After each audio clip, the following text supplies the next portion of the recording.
War work. Dorothy assumed or thought that the message was meant for the eyes of white, well to do, or rich students at the all female state teachers college in Farmville. She never thought that the Langley Memorial Aeronautical Laboratory would accept or say yes to an application from an African American woman. But during World War II, the United States asked for help from all of its citizens or people who live there. Workers, Black, white, and from every other ethnic background, women as well as men, were needed, and Black newspapers spread the word or told everybody about war jobs. In the first week of May 1943, the Norfolk Journal and Guide had an article in it that caught Dorothy's eye, or Dorothy noticed it and saw it and really liked it. The article was entitled Paving the Way for Women Engineers. The photo showed 11 well dressed, that means had nice clothes, African American women in front of Hampton Institute Bemis Laboratory, graduates of Engineering for Women, a war training class. Maybe there were opportunities for African American women who loved numbers or math. Dorothy decided to fill out an application, and an application is a paper requesting or asking for something like a job. So she was going to do it.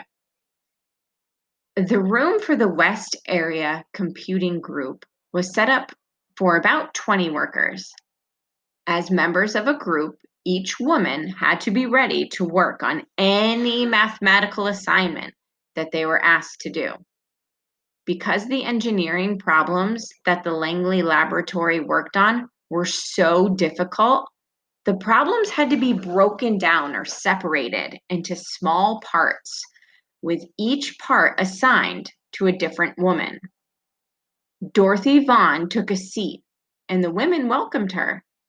Most of the women had graduated from Black colleges like Hampton Institute or the Virginia State College for Negroes or Arkansas Agricultural, Mechanical, and Normal College. Many of the women had years of teaching experience.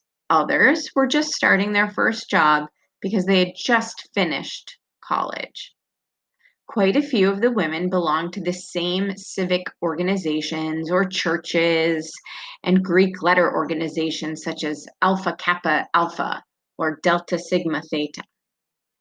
Dorothy realized that by working in the Langley's West Computing section, she was in one of the world's most exclusive or very, very special groups. In 1940, just 2% of all Black women earned college degrees, and 60% of those women became teachers, most in public elementary and high schools. At a time when just 10% of white women and not even 1/3 of white men had earned college degrees, the West Computers had found jobs at the single best and biggest aeronautical research complex in the world. At the front of the room, like teachers in a classroom, there were two white women, the West Computing section head and her assistant. So the head means like the boss, and the boss's helper, the assistant. The work that came to a section usually went from the top down, like a pyramid.